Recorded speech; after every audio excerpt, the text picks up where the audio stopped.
Al-Fatihah. A'udzubillahi minasyaitonirrajim. Bismillahirrahmanirrahim. Alhamdulillahirabbil alamin. Arrahmanirrahim. Maliki yaumiddin. Iyyaka na'budu wa iyyaka nasta'in. Ihdinas siratal ladzina an'amta 'alaihim ghairil maghdubi 'alaihim.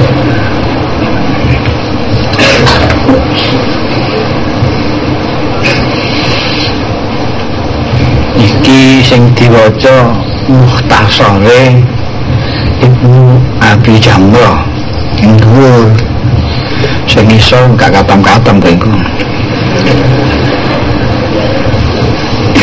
Jadi Ibnu Abi Jamrah kuwi metik saka hadis-hadis sing dikumpulno dening Imam Bukhari. Imam Bukhari itu pengumpul hadis yang paling kenamaan. Imam Bukhari saka saiki ngembian Uni Soviet, saiki berdiri sendiri, Uzbekistan apa Bukhara. Imam Bukhari itu lahir abad ke-8, jadi 3 abad setelah Kanjeng Rasul Sallallahu Alaihi Wasallam. Sahih Bukhari atau Jami'us Sahih itu diakui oleh ulama-ulama kitab yang paling sahih setelah Al-Quranul Karim. Tapi sarehne Imam Bukhari wi ngumpulno hadis dari 600.000. Kowe apal piro? Imam Bukhari 600.000 ditintingi, dikumpulake ning Jami'us Sahih itu. Dari 600.000. Mulane nek ono buka dhewe Sahih Bukhari terdapat pengulangan hadis. Mergo dalam Jami'us Sahih itu Imam Bukhari menggunakan bab-bab fikih. Nah, kadang-kadang hadis itu di bab ini sudah ada, bab lain ada lagi, sehingga arang-arang sing ngaji terus Sahih Bukhari arang-arang itu. Terus samping gedene kitab juga pengulangan. Mulanya terus banyak ulama-ulama belakangan. Jadi kalau Imam Bukhari itu 3 abad setelah Kanjeng Rasul Sallallahu Alaihi Wasallam, Ibnu Abi Jamrah ini 4 abad setelah Imam Bukhari. Ada Jawahirul Bukhari, mengumpulkan yang dianggap paling inti dari Sahih Bukhari. Antara lain Ibnu Abi Jamrah ini mengambil dari kumpulannya Imam Bukhari dengan tanpa pakai bab. Nah ini gak ada bab-bab apa-apa, pokoknya blender malah.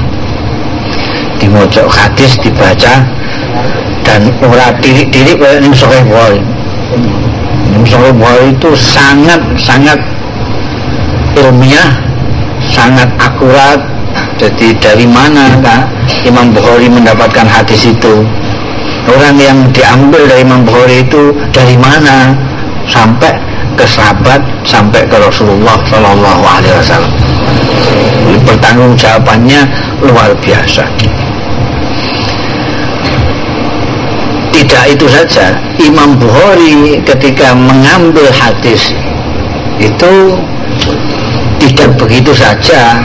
Ono wong muni duwe hadis Kanjeng Rasul terus beliau catet pun niki kula enggak. Imam Bukhari itu mempunyai syarat-syarat khusus. Siapa yang boleh diambil hadisnya oleh beliau? Saking beratnya sehingga banyak ulama-ulama yang tidak bisa mengikuti syaratnya Imam Bukhari. Imam Bukhari pernah krungu ana wong duwe hadis saka Kanjeng Rasul. Dari sahabat dari Rasul. Diparani puluhan kilometer. Bayangno jaman biyen durung enek kol. Puluhan kilometer. Tanya sana tanya sini, akhirnya dikandani ini Syekh Fulan itu yang punya hadis dari Rasulullah Sallallahu Alaihi Wasallam. Ketika akan diparani,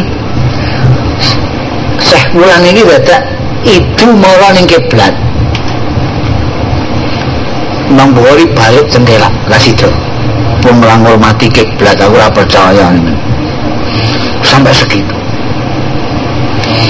Imam Bukhari.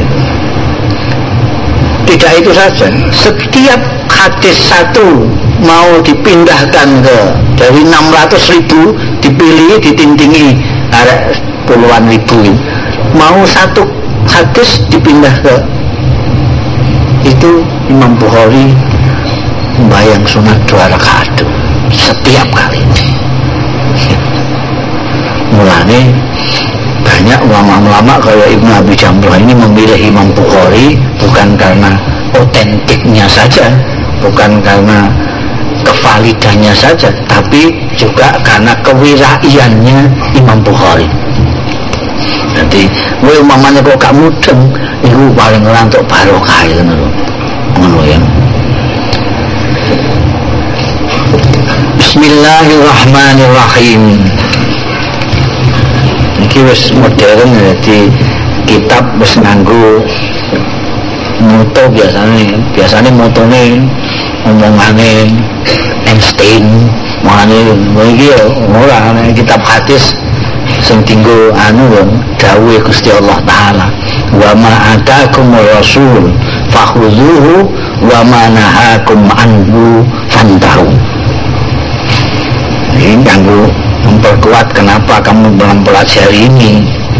Karena dawuh wa ma utai barang atakum lan nekani ing sira kabeh sapa rasul ing ma fakhudhuhu mongko ngalapo sira kabeh ing ma wa manahakum mantai barang sing nyegah sapa rasul kum ing sira kabeh anu saking ma pantahu mongko ngeleni nyegah sira. Karena kita itu umat Kanjeng Nabi Muhammad Sallallahu Alaihi Wasallam, apa yang dari Rasulullah kita ambil, yang dilarang oleh Rasulullah kita tinggalkan, itu Qurannya. Ini cukup halaman ke-6, cepat katamin.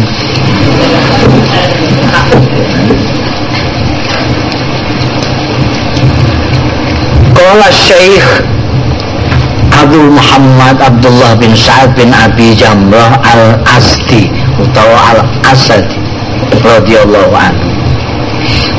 Mendika sapa Syekh ning Jawa kene Syekh dimanani kiai. Sapa Syekh orang tua yang alim Abu Muhammad Abdullah bin Sa'ad bin Abi Jamrah al-Asadi. Kenapa kok kola? Beliau yang pengarangnya kok beliau yang mengatakan kola. Ada 2 nuskah. Kalau nuskahnya itu kola Syekh, berarti ini adalah imlaan beliau, yang menulis adalah muridnya. Banyak sekali kitab-kitab ulama-ulama dulu maupun sekarang dari Timur Tengah itu yang pengarangnya mengimlakkan yang nulis muridnya. Di muridnya ya mungkin muni olah Abu Muhammad jangkal kan orang, jadi kayak olah Syekh. Tapi ada nuskah yang mengatakan qala al-faqir. Kalau nuskah itu qala al-faqir berarti beliau sendiri, karena tawadhu'nya mengatakan yang berkata al-faqir yaitu Abu Muhammad. Wong Arab itu selalu nganggo kunyah dan seneng diundang kunyah. Misalnya kayak iki asmane dhewe Abdullah bin Sa'ad, tapi wong nek ngundang Abu Muhammad mergo duwe putra jenenge Muhammad. nek ganti putra ya di putra-putrakno ngalap ngono ya. Jadi kaya misalnya jenenge Ismail diundang Abu Ibrahim. Nek jenenge Ibrahim diundang Abu Ismail. Tak geleme wong Arab wae dianggo Abu lah. Abu Muhammad bapake Muhammad. Ning Indonesia ya ono tapi ora dienggo jeneng. Bapake Puran. Asmane dhewe Abdullah bin Sa'ad bin Abi Jamrah. Jadi ini hidup pada abad ke-8 Masehi, 8 Masehi. Bukan 12 yang abad 8 Masehi itu Imam Bukhari. Piye dawuhe Syekh? Alhamdulillahi haqqa hamdi. Tawi sekai puji kulillahi kagungane Gusti Allah, haqqa hamdi kelawan sak nyata-nyatane muji Allah. Wassalatu wassalamu utawi salawat lan salam muga tetep ala sayyidina Muhammadin ing atase pemimpin kita Muhammad al-khiyarah, orang pilihan min khalqihi saking makhluke Allah. Al-khiyarah itu pilihan. Wa ala as-sahabati lan muga tetep juga ing atase sahabat-sahabate ya kuwi as-sadatil mukhtari, pemimpin-pemimpin. Biasanya biar dimaknani bendoro-bendoro, saya itu pemimpin. As-sadah jamae, pemimpin-pemimpin kang pinilih li suhbati untuk menjadi muridnya Kanjeng Rasul sallallahu alaihi wasallam. Jadi akeh wong tapi sing dipilih oleh Allah Ta'ala untuk menjadi murid-murid, menjadi pengikut-pengikut seneng Kanjeng Rasul sallallahu alaihi wasallam itu ya sahabat-sahabatnya itu. Wa ba'du, sawise muji Gusti Allah, selawat lan salam, dan itu tradisi masih berlaku sampai sekarang. Baik nulis maupun pidato lalu diawali dengan memuji Allah dan selawat salam pada Kanjeng Rasul, sak keluargane, sak sahabatnya, baru bicara.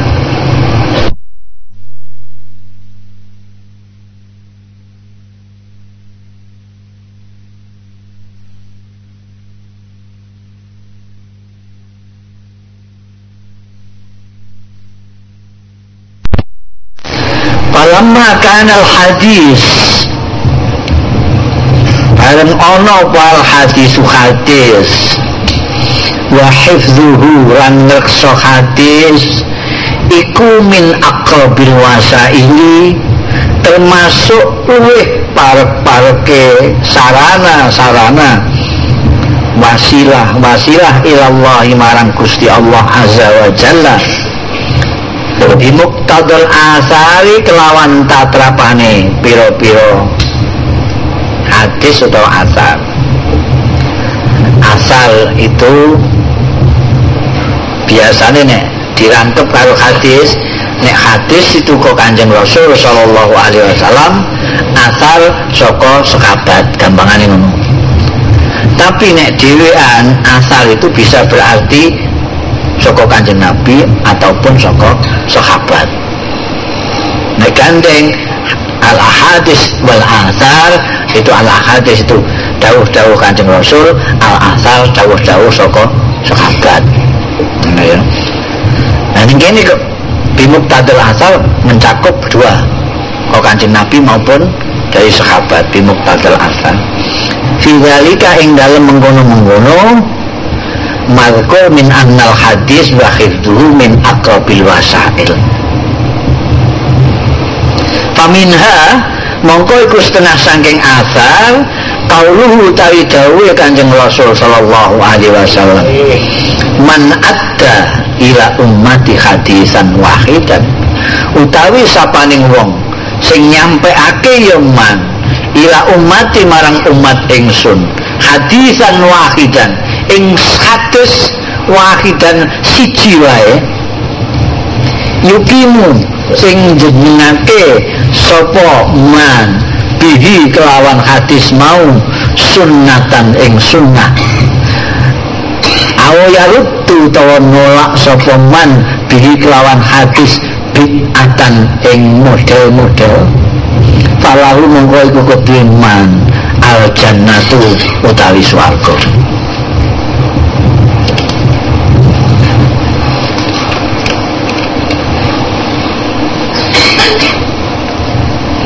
Iki turunan tak jawab lama ya. Karena hadis ngelekso hadis ngapano hadis itu merupakan berdasarkan asal, berdasarkan hadis-hadis dawuh-dawuh itu merupakan sarana yang paling dekat untuk mencapai Gusti Allah, untuk mendapatkan ridhonya Gusti Allah. Cara yang paling dekat adalah dengan hadis dan menjaga hadis. Ini berdasarkan hadis-hadis dan asal-asal tentang hal itu. Misalnya ono dawuh Kanjeng Rasul sallallahu alaihi wasallam, siapa man adda ila ummati hadisan wahidan, nek ono wong kok nyampekno kepada umatnya Kanjeng Nabi satu hadis saja. Di mana satu hadis itu dimaksudkan oleh orang yang menyampaikan itu untuk menegakkan sunnah Rasul sallallahu alaihi wasallam atau untuk menolak sesuatu yang tidak benar di dalam Islam, wong kuwi yang menyampaikan satu hadis itu berhak untuk masuk surga. Itu kan menunjukkan pentingnya hadis. Wa minha lan iku setengah saking asar kauluhu ta'idhawi Kanjeng Rasul sallallahu alaihi wasallam, man hafidha ala ummati hadisan wahidan, sapane wong sing ngreksa sing ngapalake ala ummati ngatasi umat ingsun hadisan wahidan ing hadis wahidan siji, karena mengko ana lahu kedue man, karena ana lahu kedue man apa ajru ahadin wasab'ina nabiyan, ganjarane 71 apane nabiyan nabine siddiqon kang bener-bener akeh benerake ne. Pokoke nabi-nabi sing mbah pali ae mok selawe niki. Iki 71. Nek kowe ngapalno untuk kami sampaikan kepada umat Muhammad sallallahu alaihi wasallam satu hadis saja. Wal asal fi dzalika katsir, itu setengah saking asal tadi dicuplik dua, sebetulnya banyak. Wal asal utai asal hadis fi dzalika tentang mengkono-mengkono mau bahwa ngapalno hadis itu min aqrabil wasail ilallah iku katsirun oke. Tentang hadis itu banyak sekali. Bahwa itu ningali sapa ingsun al-imam ing pira-pira himmah, jamaah himmah iki. Semangat orang kot kosulat teman-teman jadi mengecil apa kasurat itu berkurang iya imam anhifdiha saking ngapalake hadis-hadis ma'a kasrati kutubiha saltane akeh kitab-kitab hadis.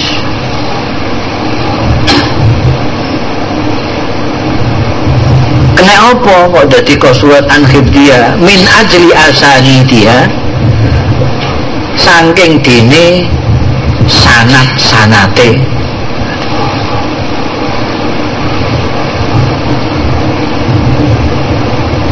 faro'a itu mongko berpendapat sapa ingsun an akhudha yen to ngalap sapa ingsun min asahhi kutubihi saking luwih sahih-sahih kitab-kitab hadis kitaban ing satu kitab ahtasiru sing ringkes sapa ingsun minu saking kitab kitaban wahid mau ringkes ahaditsa ing pira-pira hadis bihasabil hajati kelawan milang-milang keperluan ilaiha marang ahadis wa ahtasiru lan ringkes sapa ingsun asanidah ing sanad-sanate hadis ma'ada rawil hadis kejaba rawi hadise. Pala Buddha nek rawi hadis ya ora kena ora mindu saking rawil hadis. Ayas mongko gampang apa khidhuha ngapalake hadis-hadis mau. Wa taksu lan dadi oke apa al faidatu faidahe biha ing dalam ahadis mau insyaallah taala. Karena rasa tanggung jawab sing gede banget. Umumnya hadis-hadis kaya Sahih Bukhari, Sahih Muslim, ya, Sunan Abu Daud dan seterusnya itu tirik-tirik sanate. Jadi nek kowe ngapalno hadis lagi sanate wis blenger kowe. Hadis siji kowe lagi anfulan sampai Kanjeng Rasul sallallahu alaihi wasallam iku sak blengeran dhewe kowe. Mergo tambah suwe tambah. Itu yang oleh Syekh Ibnu Abi Jamrah dianggap sebagai penghambat. Wong saiki kok kapati akeh sing ngapalno hadis. Mungkin mergo ndelok kitab-kitab itu kitabnya akeh.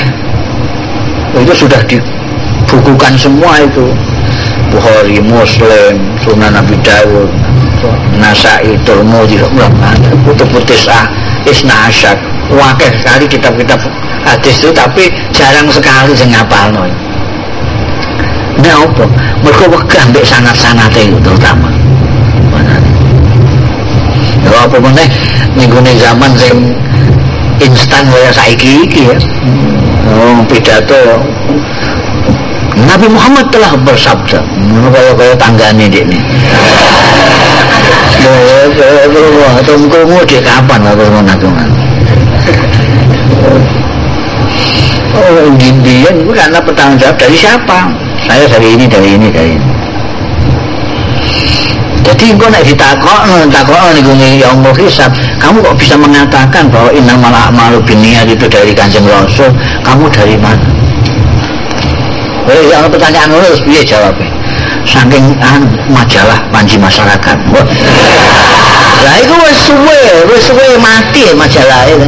Dakture sapa ora ngerti. Mulai ngaji ngerti. Ini dari ini. Lagi harus dikandangno kalau saya apa jenenge Abu Muhammad Abdullah bin Sa'ad ini atau Ibnu Abi Jamrah ini dari keturunan Al-Asad itu dari Ansor ya. Ansor itu orang Ansor, dari keturunan Ansor, tapi beliau ini orang Spanyol, Andalus, tapi wafatnya di Mesir. Yang lama-lama biyen senengane piring.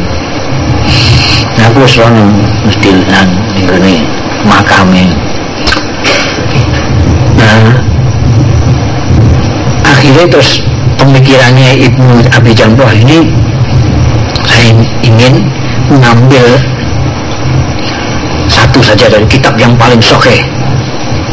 Kitab yang paling sahih ya Imam Bukhari. Saya ambil kitab itu dan nanti tidak semua tapi saya pilih saja, saya ringkas tidak hanya hadisnya saja, tapi juga sanadnya. Hadisnya saya ringkas, saya cari yang kira-kira diperlukan saja lah. Hajat saja, kalau pengulangan tidak akan saya ulangi seperti di kitab aslinya. Sanadnya saya buangi semua kecuali rawi hadis saja ya. Maksudnya apa? Supaya ngapalno nek gampang. Wis ngene kok isih tetep ora ana sing ngapalno ya kepalno tenan ngono ae.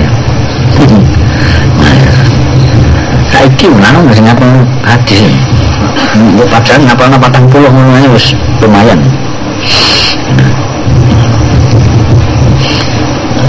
faedahnya banyak insyaallah. Fawaqa ali monggo tumiboli marang ingsun apa ayatuna yen to ana apa Kitabul Bukhari, kitab Imam Bukhari. Asmane Imam Bukhari ku Muhammad bin Ismail bin Ibrahim. Bukhari mergo saka Bukhara.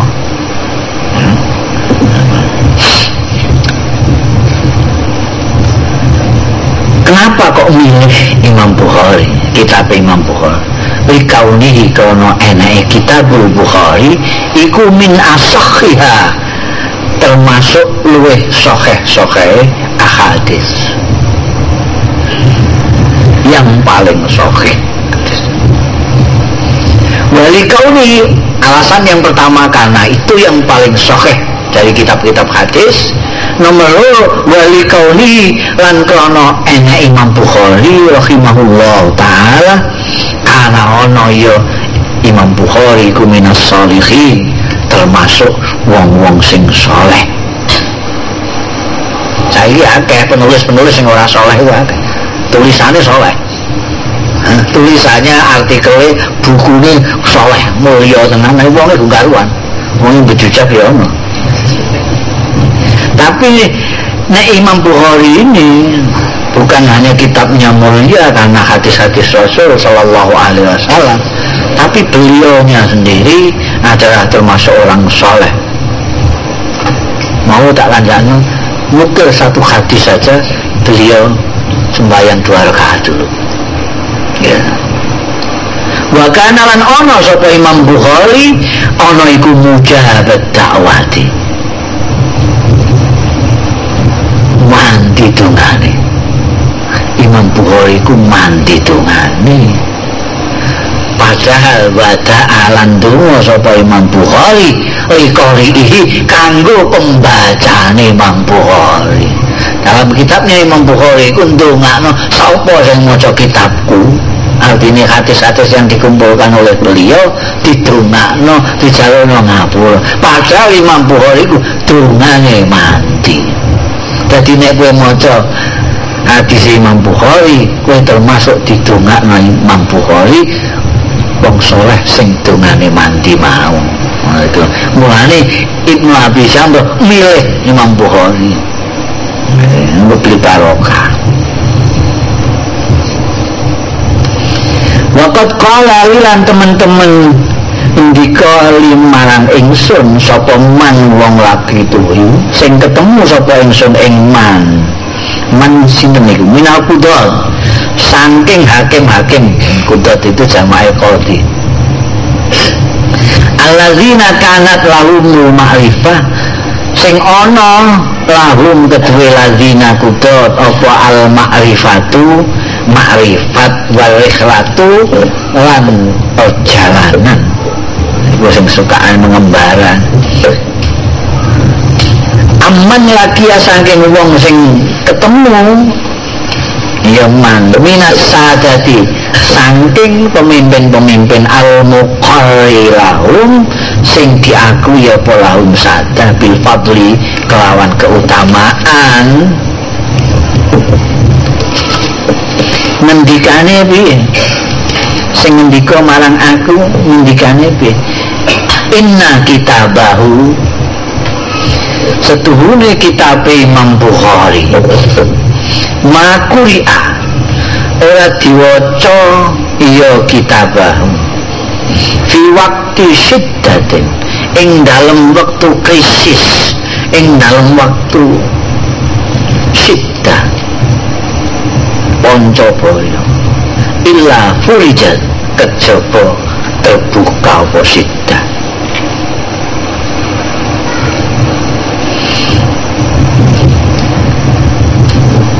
Wala kibalan orang numpak bihi kawan kita baru fimal kapin ing dalem tumpakan fagorikat mongko garam ya markan kotu babal pisan. Di samping alasan as-sahhu al-ahadis, karena mengingat Imam Bukhari itu minas sholihin, tungane mandi. Bahkan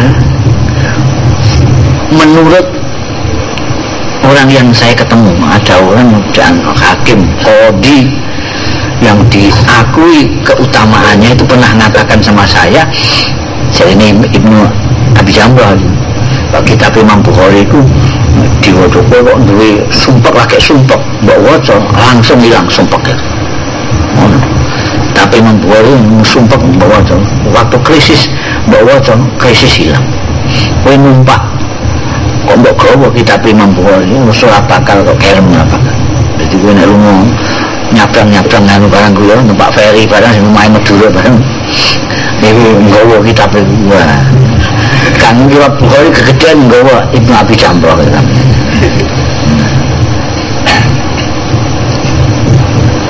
Para itu mengkedemen sapa ingsun ma barakatil hadis sartane berkah hadis bidal barokah. Temen dalam mengkono-mengkono berkah-berkah. Di samping hadisnya sendiri itu barokai wong dawuhe Kanjeng Rasul sallallahu alaihi wasallam. Ditambah berkah-berkahe sing ngumpulke Imam Bukhari. Mandi dongane, ndongakno sing maca kaya ngono. Jadi aku kepengin di samping berkah hadis ya berkah-berkah Imam Bukhari ku mau. Yang kanjeng kok mbutuhake berkah barang lho. 5 fil qulub minas sada. Krana barang fil qulub kan ana ing ati-ati, iki ngene ati, bayane minas sada nyatane karat nek yen wis ana. Nurani sudah berkarat.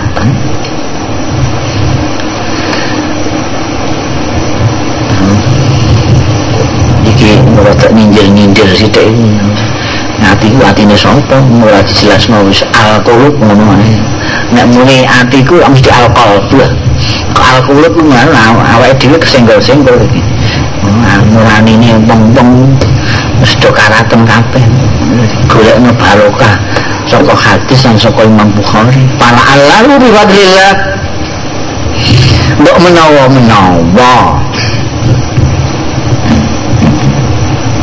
mafil qulubi bi fadlillah, awan fadli Allah ayak sifaan utawa pala alal mbok menawa kelakuan bi fadlillah itu awan fadli Gusti Allah ayak sifayan to membuka nilangake sapa Allah, menyingkap sapa Allah amma saking barang bila kang ana ing qulub. Wa ayu farijalan yang to ngetokake sapa Allah, mendedahkan membuka sadidal ahwa ing nemene hawa nafsu tarakamat kang memenuhi ngebaki lati alaiha ing atase kulub. Iki wong atine wong wis do karaten kandhane sun dablek orang menondok barokah iki menceling meneh.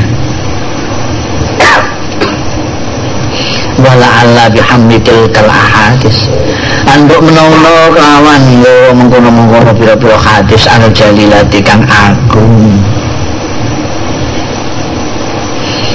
tufaten slametake ya kulub minal khalqi saking kerem fi bukhuril bidai ing dalem samudrane bid'ah wal asami lan dosa-dosa.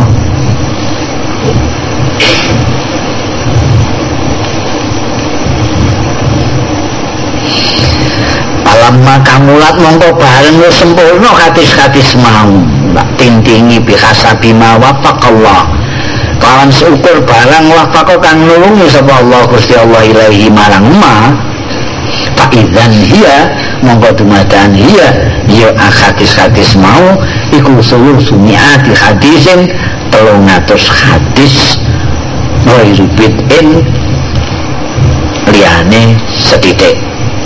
Jadi kira-kira sekitar 300 lebih sedikit ya, 200-an lah setengah yang mbak apa 300 timbangan 600.000 kira-kira 300 kira-kira 300 ta. Fakana awwaluha mongko ana apa kawitane salah sumi'ah 300 mau kawitane iku kayak tanda kutip kaifa kana badul wahyi li Rasulillah sallallahu alaihi wasallam. Hadis 300-an itu yang pertama kali adalah hadis bagaimana kaifa kepriye kana ono apa badul wahyi kawitane wahyu sing tumeka li Rasulillah marang Kanjeng Rasul sallallahu alaihi wasallam. Nah, ini karena kita mau bicara hadis Kanjeng Rasul sallallahu alaihi wasallam, jadi diawali dengan bagaimana Kanjeng Nabi pertama kali mendapatkan wahyu itu. Wa akhirnya utawi akhirnya seluruh sumi'ati hadisin lebidin mau ikut dukhulu ahlil jannah al jannah. Kayak tanda kutip dukhulu ahlil jannah al jannah. Mungkin ditono nek pancen Syekh Ibnu Abi Jamrah memang orang alim sekali. Jadi memulai hadis yang 300-an itu dari bagaimana Kanjeng Nabi dapat wahyu, dan nanti diakhiri di hadis itu dengan dukhulu ahlil jannah al jannah. Wa in amillah lan anggone paring nikmat Allah alaihi mengatasi ahlul jannah bidawami ridhahu kelawan langgenge ridane Gusti Allah fiha ing dalem jannah. Pasamaituhu mongko ngarani sapa ingsun, nyai judul sapa ingsun hu ing kitab sing mengku hadis 300 mau bimuqtadawatihi kelawan tuntutane penciptaane kitab iki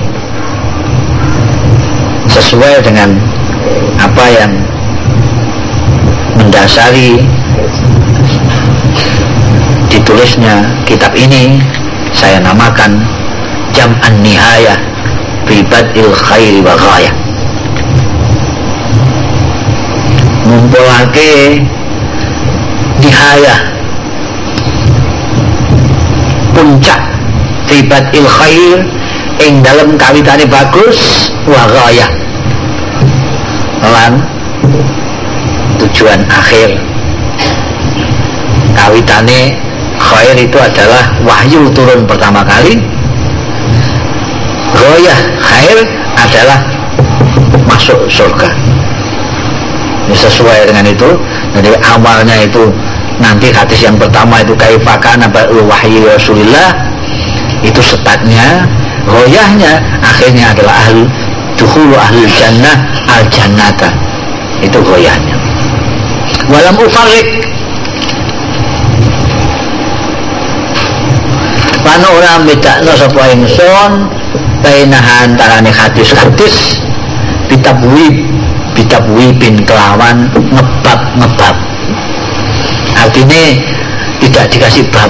Kalau di kitab aslinya Imam Bukhari punya itu ada bab sholat, bab tauhid, bab macam-macam. Ini enggak, yang gini ora dibinus, pokoknya langsung hadis sunan. Rojaan ngarep-ngarep ayu tammim Allah yang penyempurnake sapa Allah li marang ingsun walikul limang qara'u. Didoakan juga ya kita. Nyempurnake kanggo ingsun lan kanggo sapa ae sing maca, sing ngaji ing kitab iki. Au sami'ahu utawa ngrungu ya kuluman hu ing hadis nyempurnake bad al khairi ing kawitane bagus biwayati kelawan akhirane khair. Dungane istimewa kok melok didongakno muga Gusti Allah taala nyempurnakno awal kebaikan sampai ke akhir kebaikan apik terus maksudnya. Fanas'alullah al-karim mangko nyuwun sapa kita ing Allah al-karim kang murah kang mulya Rabbal Asy pengirane aras al-azim kang agung nyun ayyaj'alaha yen to ndadekake sapa Allah ing hadis-hadis iki likulubina marang ati-ati kita jalan dadekake jalan ingkang dadi mencaret saling berkarat dadi petok mencaret petok gilap meneh walidai dinina lan kanggo penyakite agama kita supaya ndadekno sapa Allah ing hadis-hadis iki sifaan ingkang dadi obat dadi tombo dimani kelawan anugerah Allah la rabba siwa ora ana pangeran kang sinembah siwa kejaba Allah wa sallallahu muga paring selawat sapa Allah ala sayyidina ing atase pemimpin kita Muhammadin Kanjeng Nabi Muhammad khatamin nabiyyin ya akhire para nabi-nabi pungkasane para nabi-nabi walhamdulillahirabbil alamin. Iku mukadimah saya Ibnu Abi Jamrah mulai hadisnya sekarang diawali dengan hadis kawitane Kanjeng Nabi tanpa wahyu. Bismillahirrahmanirrahim. An Aisyata saing Sayyidatina Aisyah Ummul Mukminin juluane garwane Kanjeng Nabi Ummul Mukminin ibune wong-wong mukmin sedunia radhiyallahu anha annaha qalat setune Siti Aisyah iku qalat dawuh sapa Siti Aisyah. Siti Aisyah itu garwane Kanjeng Rasul sallallahu alaihi wasallam sing paling ditresnani, putrine sahabate Kanjeng Nabi sing paling ditresnani. Mergo Siti Aisyah itu putrine sahabat Abu Bakar As-Siddiq, kanca sinara wedine Kanjeng Rasul sallallahu alaihi wasallam, orang terbaik kedua setelah Rasulullah sallallahu alaihi wasallam. Siti Aisyah ini murid Kanjeng Rasul sekaligus garwane. Digarwa hanya beberapa tahun, tapi karena kecerdasannya, kehebatannya sehingga beliau menguasai ilmu-ilmu yang diberikan oleh Rasulullah Shallallahu Alaihi Wasallam, hingga murid-muridnya banyak ulama-ulama besar dari kalangan tabiin. Iki sing rawil hadis dari Aisyah. Dawuh Siti Aisyah, awalu mabudialu nalika Kanjeng Nabi untuk wahyu pertama itu yuswane 40. Siti Aisyah belum lahir. Ada orang sing kritis mungkin tanya gitu, nah kok bisa cerita? Jadi soalnya orang garwane jawabannya dingendikan Kanjeng Nabi garwane garwa lang kinasih. Kanjeng Nabi tahu untuk wahyu gara-gara Siti Aisyah, tahu untuk wahyu ketika bersama-sama Siti Aisyah, sehingga tidak mengherankan kalau beliau bisa bercerita dengan runtut bagaimana kawitannya Kanjeng Nabi untuk wahyu. Awalu mabudi abihi utawi kawitane barang kang den wiwiti bi kelawan emas sapa Rasulullah Kanjeng Rasul sallallahu alaihi wasallam minal wahyi atane wahyu iku al-ru'yatus sholihatu iku impian sing saleh finaumin dalem sare. Mimpi ku ana sing kembange turu ora genah kabeh, tapi ana mimpi sing hak sing disebut ar-ru'yah sholihah. Mimpi sing hak iku cetha, runtut, jelas. Mimpi sing kembange turu campur aduk gak karu-karuan. Rumangsaku koyo ning omahku tapi ora omahku. Iku terus piye?